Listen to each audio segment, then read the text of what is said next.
अस्सलाम वालेकुम students, I am Jain Tabassum और आप लोग देख रहे हैं जैन अकेडमी चैनल। तो आज की इस वीडियो में हम लेकर आए हैं पीएच एंड पीओएच स्केल।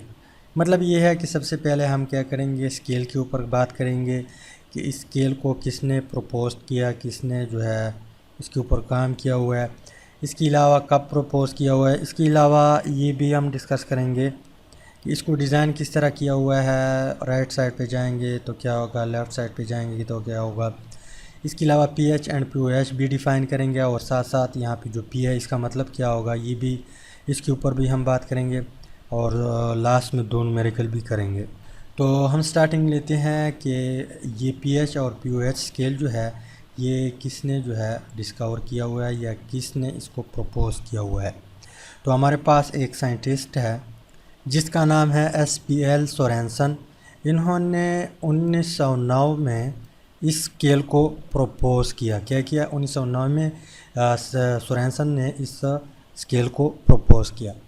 अब स्केल का मतलब तो आप लोग जानते होंगे, लेकिन इस स्केल के साथ जब P H and P O H लग जाए, मतलब यहाँ पे जो पी एच और पी ओ एच लगा हुआ है, तो इस स्केल का मतलब हमारे पास क्या है, measurement of the strength of acid and base. मतलब इस स्केल से हम जो एसिड और बेस की स्ट्रेंथ है उसको फाइंड आउट करते हैं। ठीक, किस तरह फाइंड आउट करते हैं? सपोज़ हमारे पास एक बीकर है, इस बीकर में एक सॉल्यूशन है और आपको बताया हुआ है कि ये इतने मोलर सॉल्यूशन है। अब उस मोलर का जो है, मोलर से आप क्या करेंगे, पीएच और पीओएच की डिफिनीशन से उसकी वैल्यू निकालेंगे। फिर आप लोगों ने स्केल के ऊपर आना है, फिर आप लोगों ने डिसाइड करना है कि यहाँ पे जो इस बीकर में सॉल्यूशन पड़ा हुआ है, जो भी सॉल्यूशन हो, ये एसिड है या बेस है।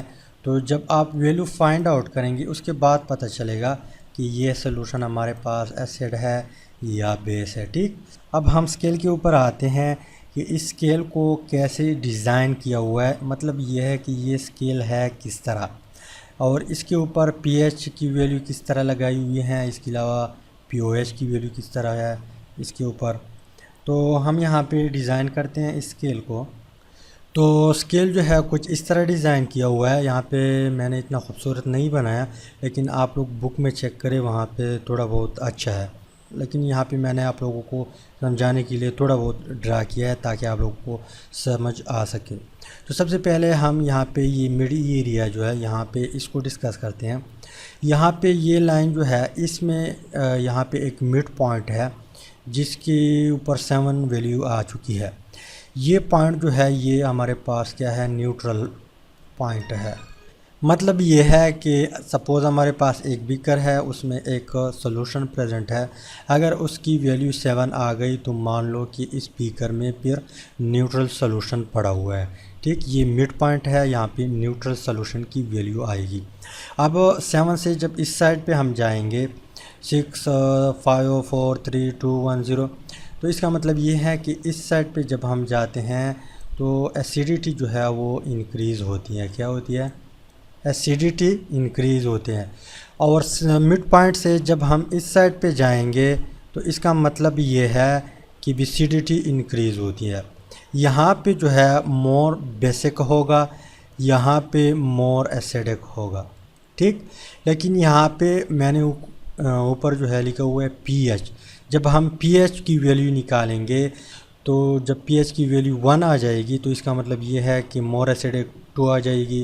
तो इसका मतलब ये है कि ये 1 से थोड़ा बहुत कम एसिडिक, फिर 3 ये थोड़ा बहुत कम एसिडिक 2 से, फिर इस तरह एसिडिटी डिक्रीज़ होती है, इस तरफ इंक्रीज़ होती है। यहाँ पे अगर पीएच की वैल्यू 8 आ गई, 9 आ गई, 10 आ गई, 11 12 13 14 आ गई, तो इसका मतलब ये है कि फिर वो सॉल्यूशन जो है एसिडिक नहीं है, वो बेसिक सॉल्यूशन है। क्योंकि जब हम इससे इस साइड एज ए होल जब हम जाएंगे, यहाँ पे मैंने आप लोगों को बता दिया कि यहाँ पे एसिडिटी, यहाँ पे एसिडिटी इंक्रीज होती है, यहाँ पे एसिडिटी इंक्रीज होती है।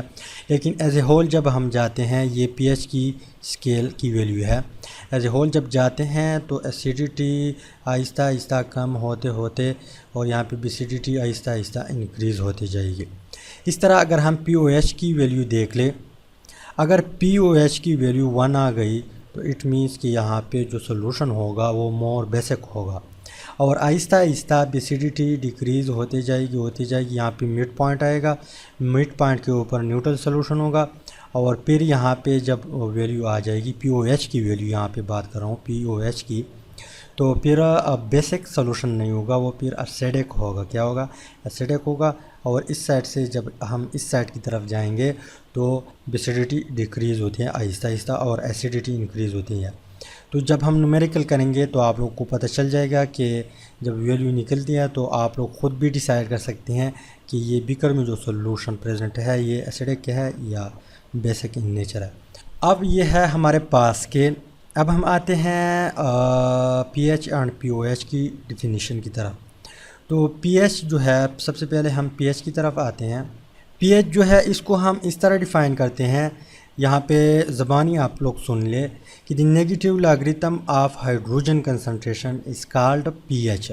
फिर सुन ले, the negative logarithm of hydrogen concentration is called pH. Mathematically आप कैसे डिफ़ाइन करेंगे? मैथमेटिकली आप इस तरह डिफ़ाइन करेंगे कि द नेगेटिव लॉग एक ही बात है, लेकिन यहाँ पे हम मैथमेटिकली जो है लिखते हैं और ऊपर आपने क्या करना है, इंग्लिश में लिखना है। तो minus log of hydrogen concentration, क्या? Minus log of hydrogen concentration. तो आप दोनों डिफिनीशन लिख सकते हैं। पेपर में सपोज आ गया कि डिफाइन पीएच, तो आप पहले वो डिफिनीशन लिखिए कि दी negative logarithm of pH, negative logarithm of hydrogen concentration is called pH, या इस तरह अगर आपने लिख दिया फिर भी आपको पूरे के पूरे नंबर मिल जाएंगे। इसके अलावा जो पीओएच है, पीओएच उसको हम इस तरह डिफ़ाइन करते हैं कि negative logarithm of hydroxyl ion concentration is called pOH. Mathematically आप इस तरह डिफ़ाइन करेंगे कि minus log hydroxyl ion concentration या हाइड्रोक्साइड आयन कंसंट्रेशन या ओएच आयन कंसंट्रेशन, जो भी लफ्ज़ आपने कह दिया ठीक है। तो डिफिनीशन ऑलरेडी बुक में मौजूद है, यहाँ पे मैथमेटिकली आप इस तरह लिख सकते हैं, लेकिन बताने का मकसद ये है कि अगर एग्ज़ाम में आ गया तो आप दोनों तरीक़ों से लिख सकते हैं। अब यहाँ पे इस OH के साथ जो P आया हुआ है और यहाँ पे जो H के साथ P आया हुआ है, इसका मतलब हमारे पास क्या है? इसका मतलब हमारे पास है पोटेंशल। पोटेंशल किस चीज़ का? जब H के साथ हो तो पोटेंशल मतलब हाइड्रोजन आयन पोटेंशल, इसके अलावा जब POH के साथ हो तो हाइड्रोक्साइड आयन पोटेंशल। इसके अलावा कंसंट्रेशन भी आप कह सकते हैं, P का मतलब कंसंट्रेशन भी हो सकता है, पावर भी हो सकता है, power of hydrogen, power of hydroxyl ion, या concentration of hydrogen, concentration of hydroxyl ion. इसके अलावा पोटेंशियल ऑफ हाइड्रोजन आयन या पोटेंशियल ऑफ हाइड्रोक्साइड आयन।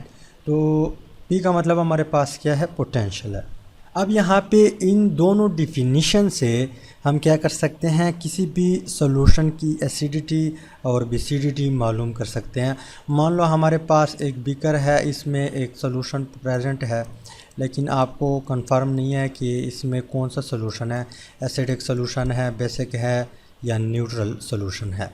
तो आपने सिंपल क्या करना है, पीएच डिफिनीशन में इसकी वैल्यू ऐड करनी है या पीओएच की डिफिनीशन में इसकी वैल्यू ऐड करनी है। तो आप लोग इजीली मालूम कर सकते हैं कि ये सॉल्यूशन हमारे पास न्यूट्रल है, एसिडिक है या बेसिक है। किस तरह? सपोज़ हमारे पास ये वाटर है, क्या है? वाटर है। वाटर की स्प्लिटिंग किस तरह होगी? हमारे पास H2O कुछ इस तरह है, H2O। ये जब स्प्लिट अप होगा, आयोनाइज होगा, तो ये आपको हाइड्रोजन आयन कंसंट्रेशन देगा, साथ साथ आपको हाइड्रोक्सल आयन कंसंट्रेशन भी देगा। अब इसकी जो वैल्यू है वो एक्सपेरिमेंटली पहले से मालूम की हुई है वाटर की। अगर प्रीवियस लेक्चर आप लोगों को याद हो, ऑटो आयनाइजेशन ऑफ वाटर, उसमें हमने डिस्कस किया हुआ था कि 25 डिग्री सेल्सियस पे जो हमारे पास Kw की वैल्यू आई थी या हाइड्रोजन आयन और हाइड्रोक्सल आयन की कंसंट्रेशन हमारे पास कितना निकल आया था, वहाँ पे प्रीवियस लेक्चर में हमने डिटेल से डिस्कस की है उस वैल्यू को। 10⁻⁻⁻14 वैल्यू आई थी।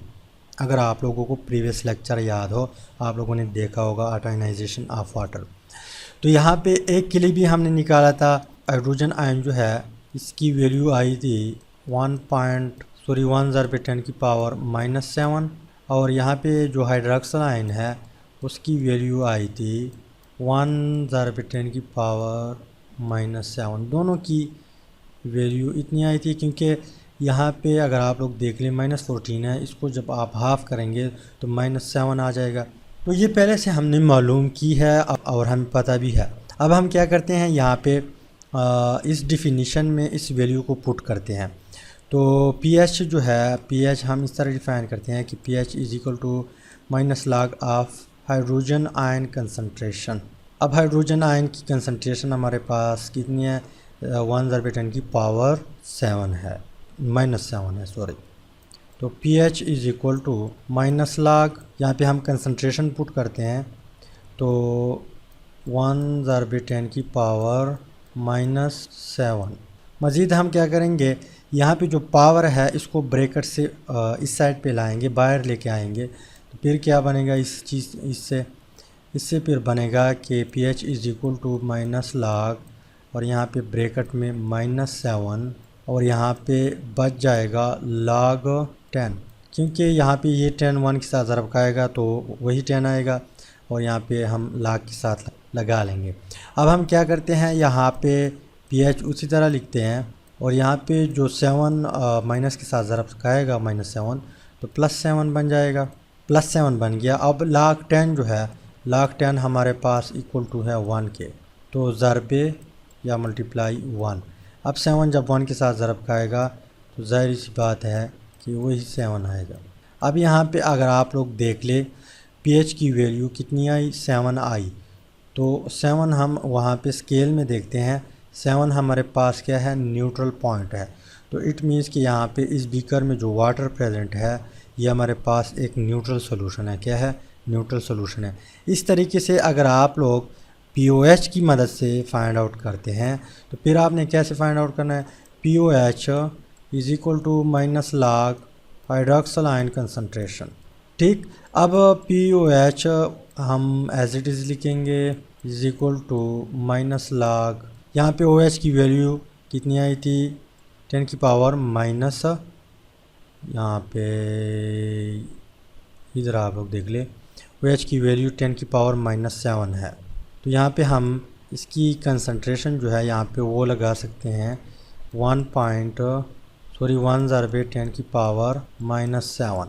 अब 7 को उसी तरह बाहर लेके आना है, तो POH is equal to minus और यहाँ पे ब्रैकेट में -7, यहाँ पे log 10, तो माइनस के साथ जब ज़रब खाएगा तो +7, इससे एक 1 आ जाएगा तो ज़रब 1, तो फिर POH हमारे पास आ जाएगा 7। अब हम फिर स्केल की तरफ जाएंगे। स्केल कहाँ पे है, इधर है स्केल। तो POH में हम देखते हैं, POH में जब 7 वैल्यू आ जाएगी फिर भी न्यूट्रल सोल्यूशन होगा। तो POH और pH से जो है हम क्या मालूम कर सकते हैं कि कोई भी सोल्यूशन जो है वो एसिडिक है या बेसिक है। अब हम यहाँ पे न्यूमेरिकल करते हैं।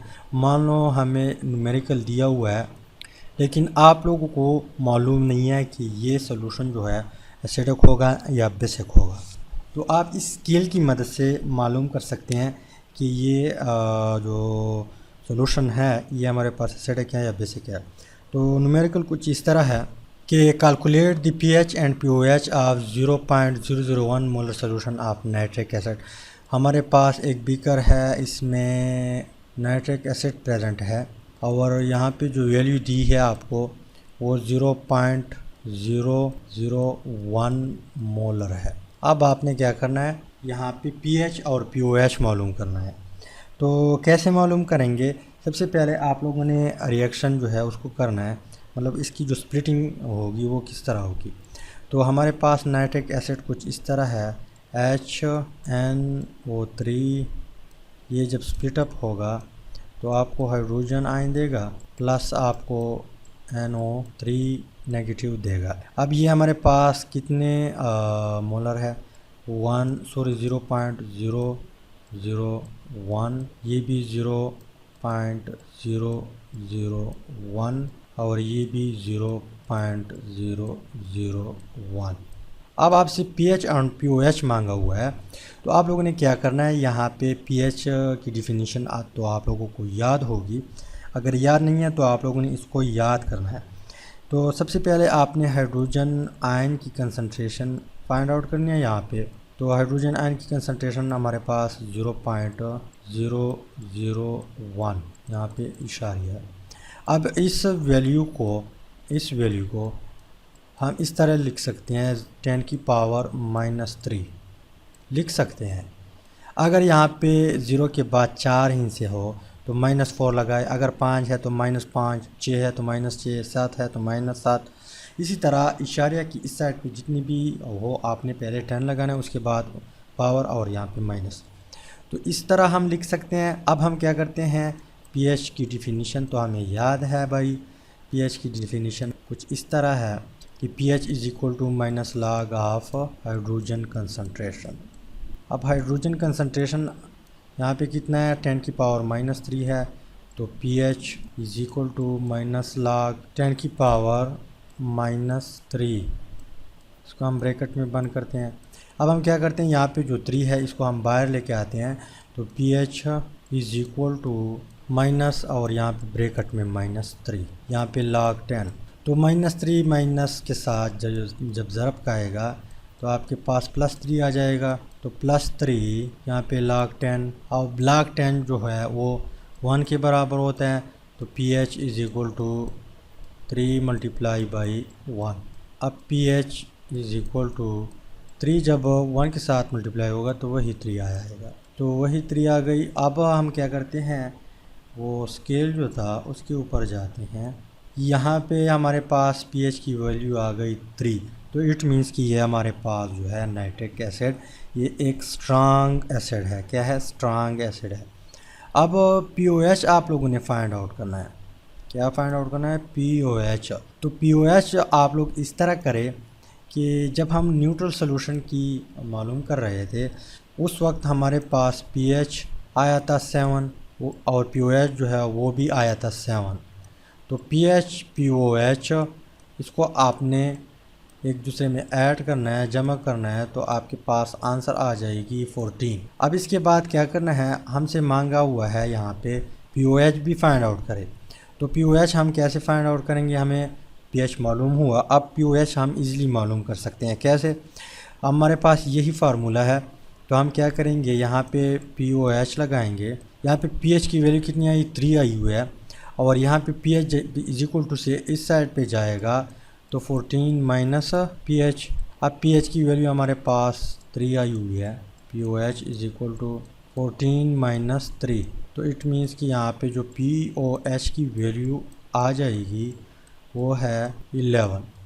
जब 11 आ जाएगी फिर आपने स्केल के ऊपर जाना है। स्केल के ऊपर जाएंगे तो मैंने आप लोगों को बता दिया कि POH यहाँ पे सबसे ज़्यादा मोर बेसिक होगा, फिर आहिस्ता आहिस्ता कम होते जाएगा। यहाँ पे POH की वैल्यू 11 आई है। तो इट मीन्स कि ये सोल्यूशन हमारे पास लेस बेसिक है, मोर एसिडिक है। अब मान लो आपको एक स्ट्रांग बेस दिया हुआ है, मैं पहले से बता रहा हूँ, वहाँ पे आपसे POH और pH की वैल्यू मांगी हुई है। तो न्यूमेरिकल कुछ इस तरह है कि calculate the POH and pH of 0.01 molar solution of potassium hydroxide. तो सबसे पहले आपने जो है रिएक्शन देखना है, मतलब इसकी स्प्लिटिंग कैसे होगी। तो स्प्लिटिंग इसकी इस तरह होगी कि KOH है, ये जब स्प्लिट अप होगा तो आपको पोटाशियम आयन देगा, साथ आपको हाइड्रोक्सिल आयन देगा। अब आपने क्या करना है, यहाँ पे POH फाइंड आउट करना है। तो POH की डिफिनीशन आप लोगों को याद होगा। अब यहाँ पे जो है ये कितना है, 0.01, ये भी 0.01 और ये भी 0.01। अब आपको POH की डिफिनीशन याद है, लेकिन POH से पहले आप लोगों ने हाइड्रोजन आयन की कंसंट्रेशन यहाँ पे लिखनी है कि हाइड्रोजन आयन की कंसंट्रेशन हमारे पास 0.01 मोलर है। लेकिन इस वैल्यू को हम इस तरह भी लिख सकते हैं कि 10 की पावर -2, इस तरह लिख सकते हैं। मैंने ये पहले भी आप लोगों को बता दिया। अब POH में आपने इसकी वैल्यू पुट करनी है। POH हमारे पास negative log of hydroxyl ion concentration. अब हाइड्रोक्सिल आयन कंसंट्रेशन यहाँ पे मैं डायरेक्ट यहाँ पे इसकी कंसंट्रेशन ऐड कर देता हूँ, -2 है, ठीक।